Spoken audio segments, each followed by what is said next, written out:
When Jada Moore, a weary single mother working the late shift as a janitor at Price Max supermarket in Atlanta, spots a small boy sobbing over torn sandals, she does what any heart would. She sacrifices her own week's allowance to buy him new shoes. She never imagines that her simple act of kindness will catch the eye of Daniel Hart, a billionaire investor accustomed to buying influence rather than feeling gratitude, and that this one choice, made in the quiet dusk of a Friday, will ripple outward to reshape both their lives. Jada steps out of the employee break room into the fluorescent glare of the store's checkout aisles, her mop bucket trailing behind her like an anchor of her reality. A half-eaten sandwich remains untouched in her lunch tote. She lost track of time again, and now there's barely an hour left before the bus home. She plods toward the exit door, flexing her aching shoulders under the weight of an empty stomach and a week's worth of bills scribbled on a crumpled receipt. Through the glass doors, she sees a small boy wailing at the curb while his mother kneels beside him, fumbling through her purse. Jada's heart clenches. The child's sandals have given way. One strap hangs by a thread. The mother's tears mirror her desperation. She simply cannot afford new shoes today. Customers hurry past, a blur of indifference. But to Jada, time slows. She remembers her own daughter, Lily, and the nights she has tiptoed into their tiny apartment, afraid of another eviction notice. No child should be forced to trudge home barefoot. Without a word, she turns back inside. The register light blinks idle. She fishes $18 from the envelope of nickels and dimes she's been stashing all week. Money she'd planned to use on a hair trim she postponed so many times she can't even recall her last haircut. Clutching the crumpled bills, she treads through the aisles, her uniform graying under the harsh lights. 2 minutes later, she's at the shoe rack beside the registers, selecting the boy's size. Small brown sandals with sturdy straps. At the checkout, Jada swipes her store-issued ID and murmurs to the cashier to ring up the shoes. The cashier's brow arches in curiosity, but Jada's expression is resolute. She pays and slips the bag into her mop bucket, covering it with a discarded floor sign. Then she returns to the curb, where the boy's tears have not yet subsided. The mother looks up, surprise and confusion mingling on her face as Jada appears with the bag. I got these for him, Jada says softly, handing over the plastic. Don't tell him to go home in them. The boy's sobs still shake his small frame, but he immediately darts to tear off his broken sandals. Jada watches his mother press a shaky hand to her mouth, about to speak, perhaps to refuse or to insist on payment. But Jada only smiles.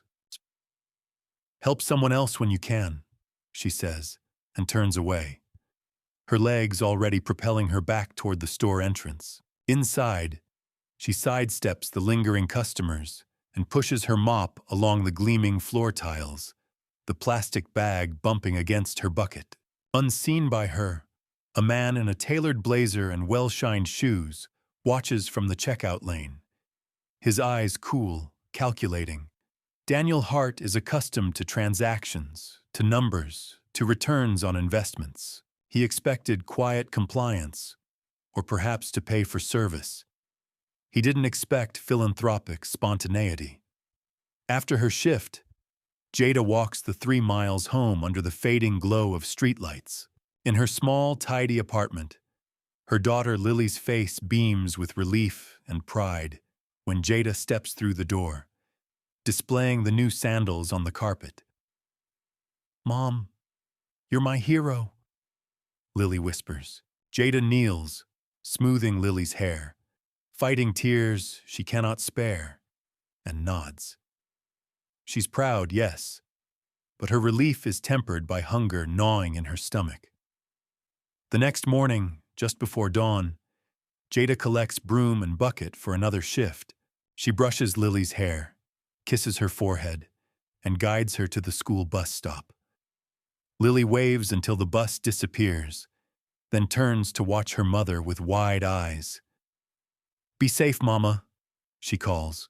Jada nods, the ache in her legs sharpened by gratitude for one steady pair of feet.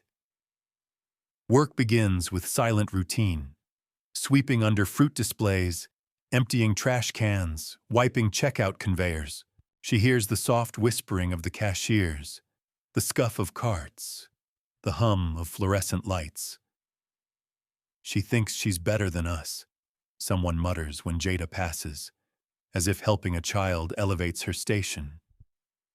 She hears it, but she doesn't stop. Instead, she hums Lily's favorite lullaby in her head, a silent anthem that shields her from bitterness.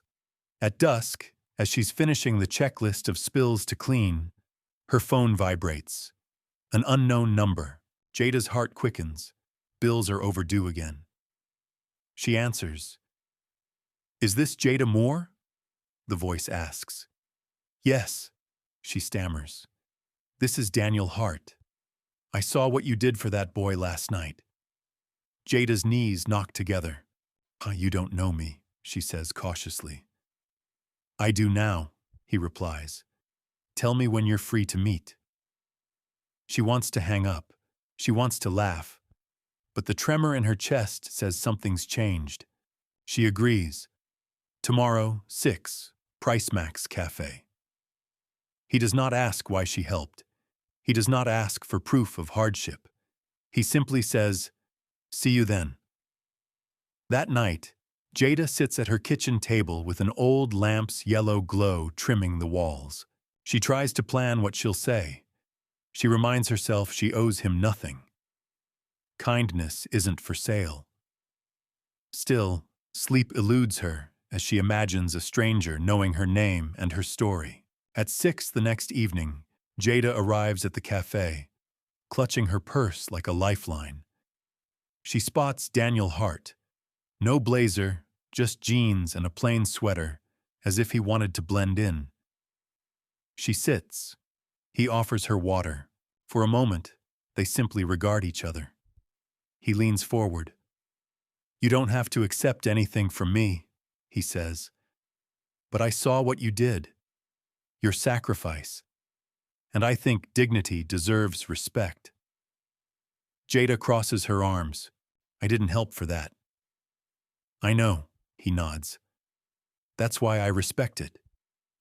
He slides a manila envelope across the table. Inside is a check for $1,300, exactly her monthly rent. Jada's breath catches. Tears sting her eyes. "No, this isn't charity," he says softly.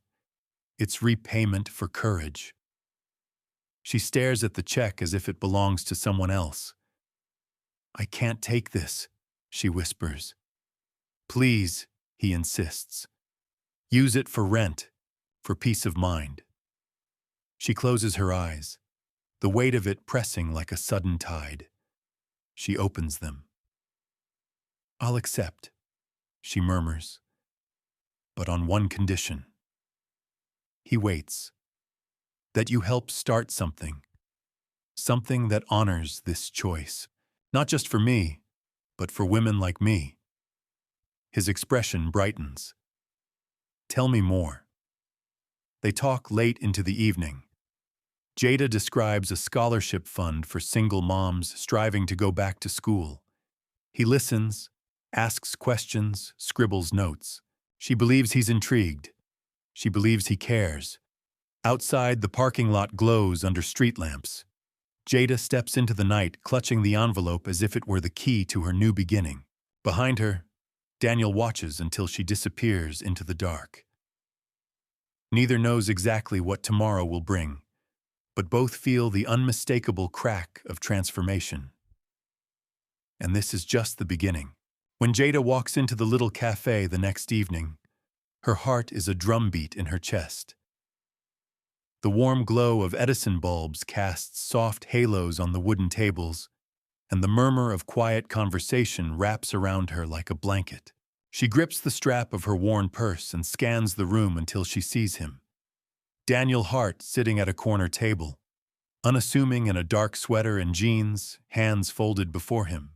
For a moment, she wonders if it's a mistake, if he'll ask her to leave, or if this is some elaborate test. Instead, he offers her a steady, open smile. She slides into the chair opposite him, and for a long beat they simply watch each other. Outside, the spring breeze rattles the panes.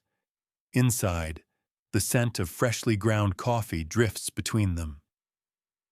Daniel's gaze is respectful, curious without expectation.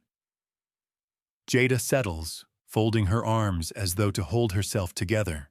He reaches into his jacket and pulls out a small notebook, but he tucks it away without a word. The silence stretches until Daniel leans forward. "You don't owe me an explanation," he says softly, "nor do you have to accept anything from me."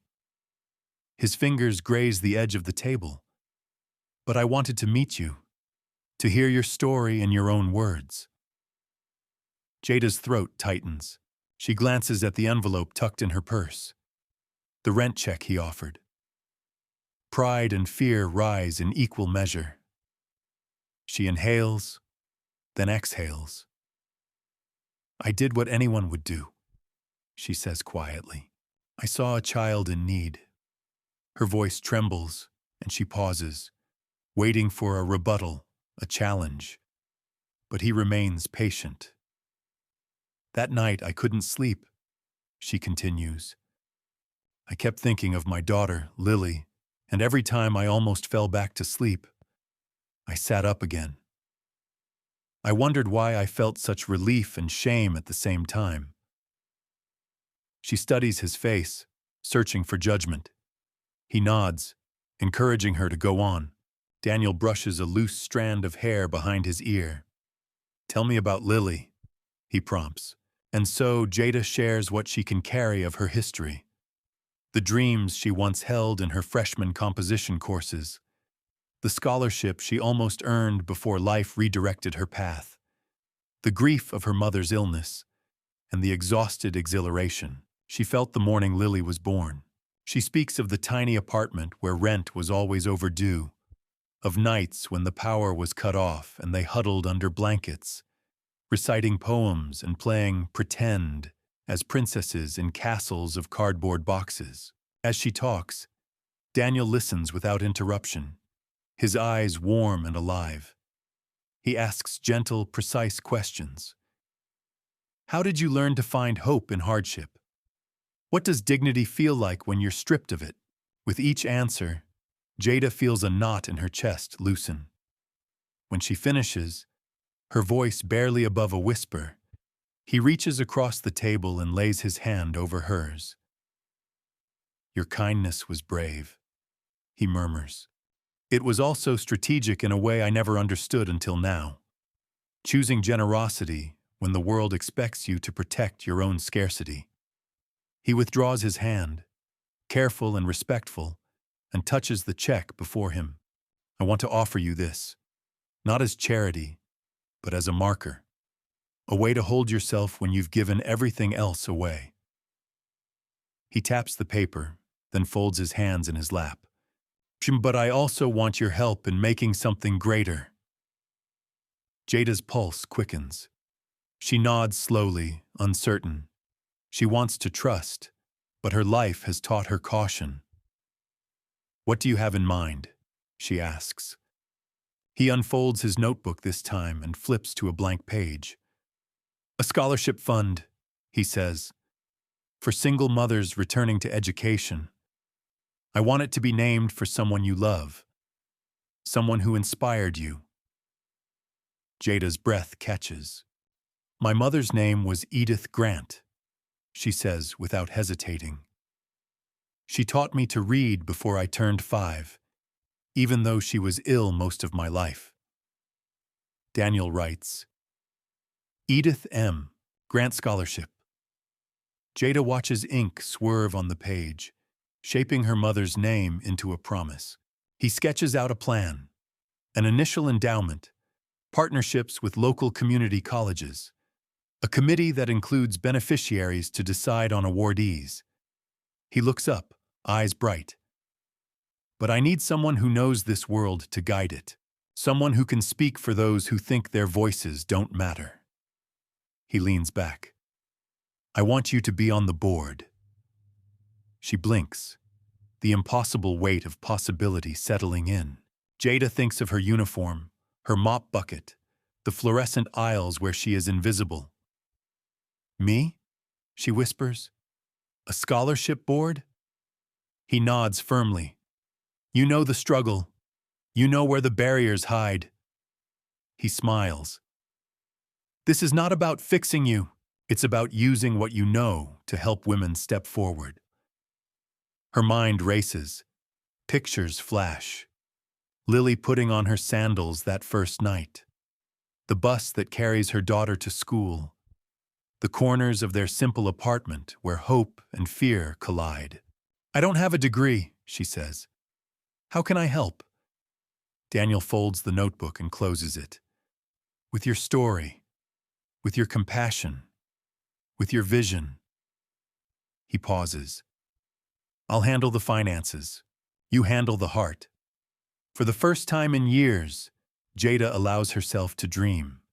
She imagines women in cap and gown, single mothers crossing a stage, holding their diplomas as their children cheer. She pictures Lily grown, standing proud beside her. The thought twists in her chest and brings tears. Daniel slides a napkin and a pen across to her. What do we do first?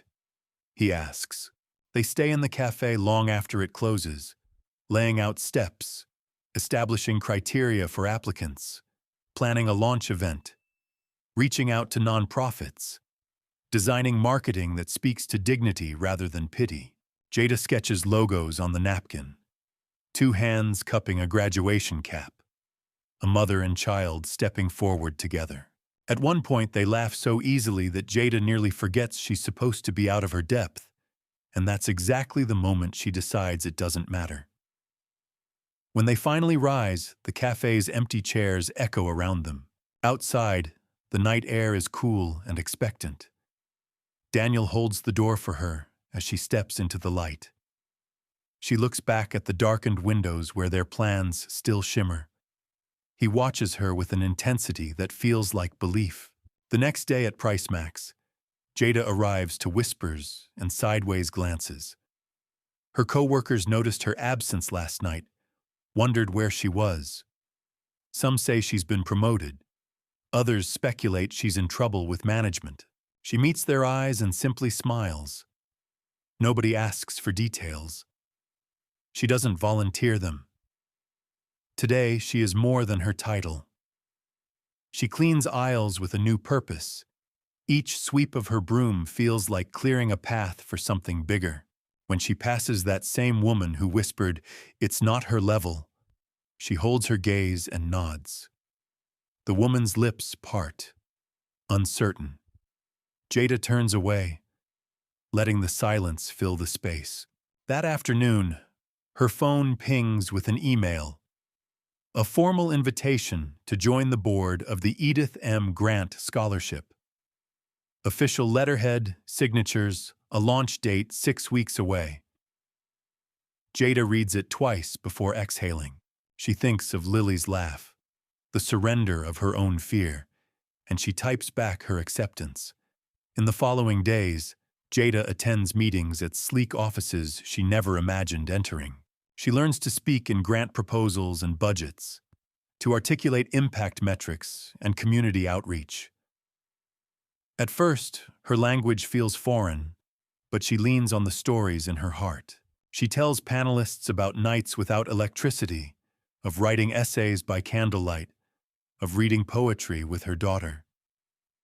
Her words resonate. People lean forward, their eyes brightening in understanding. She becomes a bridge between worlds, the polished world of philanthropy and the raw world of those who struggle unseen. She befriends other board members, educators, lawyers, social workers, and in their conversations, she finds allies. She speaks of barriers, lack of daycare, unreliable public transportation, the stigma of poverty. She pushes for wraparound support services, emergency grants, mentorship programs. With each recommendation, she carves policy with compassion. Meanwhile, Daniel watches from the sidelines, offering guidance but never overshadowing her voice. He sends texts at odd hours. Thinking of you. How can I support? Or, did you know we have a logo draft? Can't wait to hear your thoughts. When the scholarship's launch date arrives, he invites her to stand beside him on the stage of a small auditorium packed with families and supporters. She finds Lily waving from the front row, clutching a handmade poster that reads, "Thank you, Mama." As Jada steps to the microphone, her knees tremble. The auditorium hushes. She takes a breath and begins. When I was a girl, my mother taught me that kindness isn't measured by what you have, but by what you give. She looks out at the faces, some weary, some hopeful, all attentive. She shares her journey from the supermarket floor to this moment, and she sees tears glisten in unexpected eyes. At the end, the applause is a thunder of hands and hearts. Later, Daniel finds her backstage. He lifts her hand and squeezes it. "You did it," he says, pride shining in his gaze. She smiles, not because of his approval, but because she sees what's possible when kindness meets courage. That night, as she walks home, this time on well-lit sidewalks, Jada carries no envelope, no fear of eviction. Instead, she carries the knowledge that her small act of generosity has become a movement. The Edith M. Grant Scholarship will open doors for women who thought theirs were forever closed. And though her journey is far from over, the road never felt so clear. When the morning sun filters through the curtains of Jada's apartment, she awakens not to the familiar dread of another rent notice tacked to the door, but to a gentle warmth spreading through her chest. The first light finds her already dressed, no larger than her old cleaning uniform, but pressed and neat, standing at her tiny kitchen table with an envelope of congratulatory letters from the inaugural recipients of the Edith M. Grant Scholarship. Each note bears the shaky handwriting of a woman who dared to believe in herself again. A mother returning to nursing school, a young woman pursuing a degree in social work, another studying environmental science so that her daughter can grow up with cleaner air. Jada reads them one by one, tears blurring words of gratitude that call her inspiration, hope, proof that kindness matters.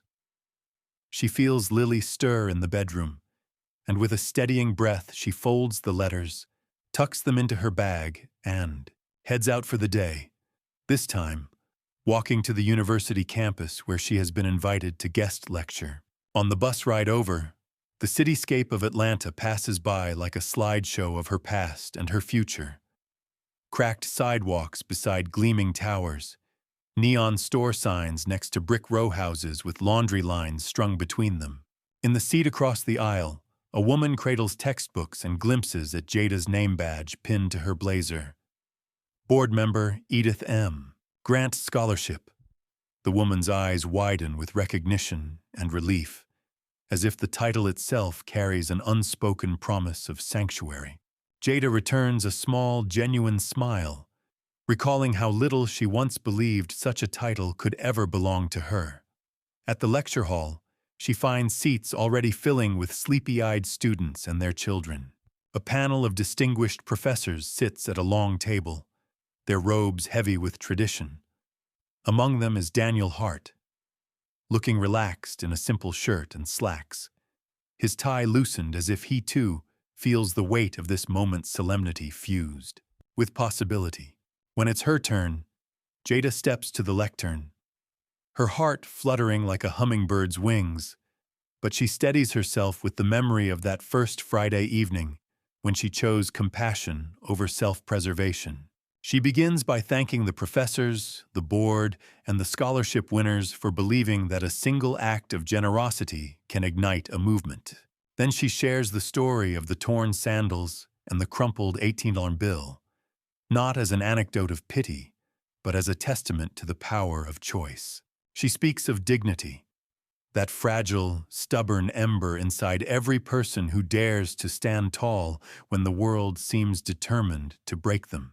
She tells them that dignity is neither bought nor sold. It is earned through every decision to uplift rather than cast aside.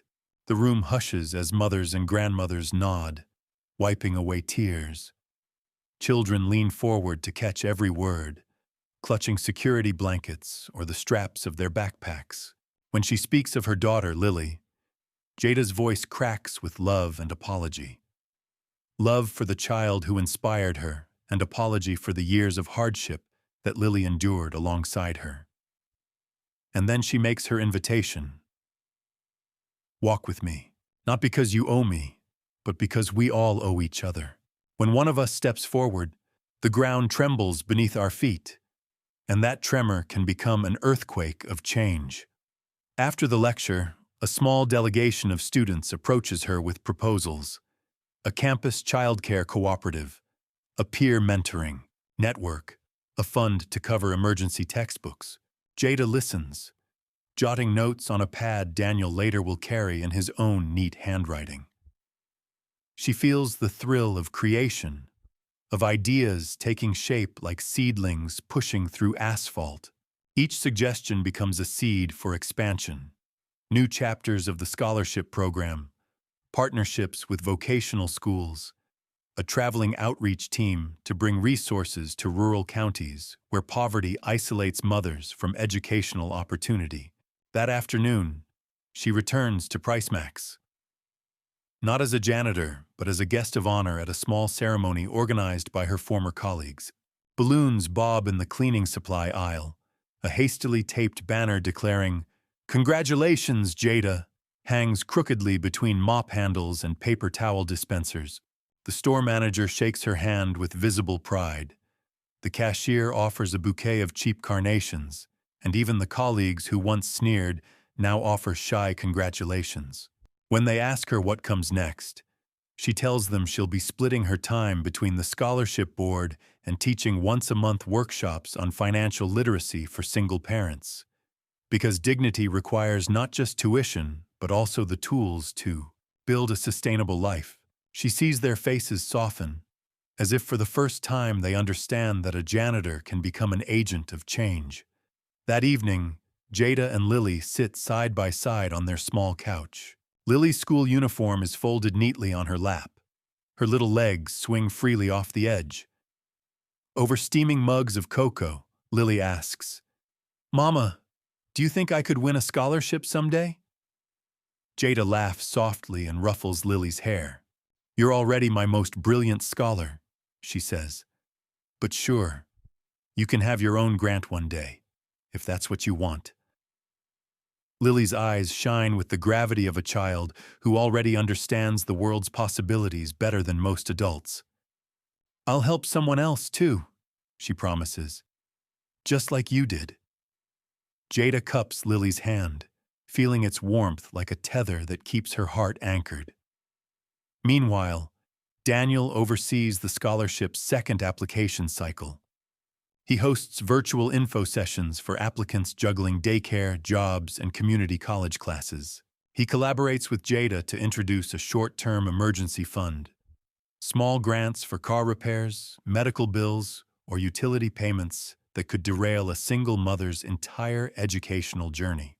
Under their guidance, the scholarship evolves beyond tuition stipends into a holistic support network that addresses housing stability, mental health counseling, and peer mentorship. The ripple effect becomes a wave. Local news outlets cover success stories of scholarship recipients going on to become nurses, teachers, and entrepreneurs. At a gala held 6 months later, the ballroom sparkles with candlelight and the hum of conversation. Award-winning journalists, nonprofit leaders, and local politicians mingle at round tables, each bearing a card listing the names of scholarship winners and their chosen fields of study. Jada enters alongside Daniel, and the room parts like red seas. Cameras flash, but Jada feels neither vanity nor discomfort. She knows this stage is not hers alone. When she takes the podium, she looks out at the crowd and sees rows of faces illuminated by hope. Proof that compassion compounded over time becomes social change. Her speech is brief but profound. She urges each person in the room to seek the overlooked human in their daily lives and to choose generosity even when the ledger books of society say it's unprofitable. Afterwards, a tall woman with eyes like molten chocolate approaches. She's a former scholarship recipient who now works at a community health clinic. She wraps Jada in an embrace and says, "You saved more than my education. You restored my belief that I matter." Words like these have become commonplace for Jada, yet each one feels like a new baptism of purpose. That night, as she returns to her apartment, she carries not just the echo of applause, but the conviction that her life's trajectory, once linear and confined, has become a constellation of possibilities. On the walk home, Jada pauses at the street corner where she first bought those sandals. A small shrine of flowers and handwritten notes now adorns the curbside, left by neighbors who remember the story. One note reads, "Kindness planted here." Another, "Because you ran barefoot, someone else now strides tall." Jada kneels, smoothing a painted pebble into place, and whispers a quiet thanks to the unnamed child whose tears set everything in motion. The night breeze carries away her whispered words, scattering them into the dark like seeds. Inside her apartment, Jada finds Lily asleep with textbooks spread around her on the couch. She tucks a blanket around her daughter, smoothing her hair as if tucking away every fear. Jada turns to the small shelf by the window where she keeps the inaugural scholarship letters and adds a framed photograph of the first cohort of scholarship recipients in graduation robes. Their smiles are wide, triumphant. Ribbons of hope arc between them and Jada like invisible threads.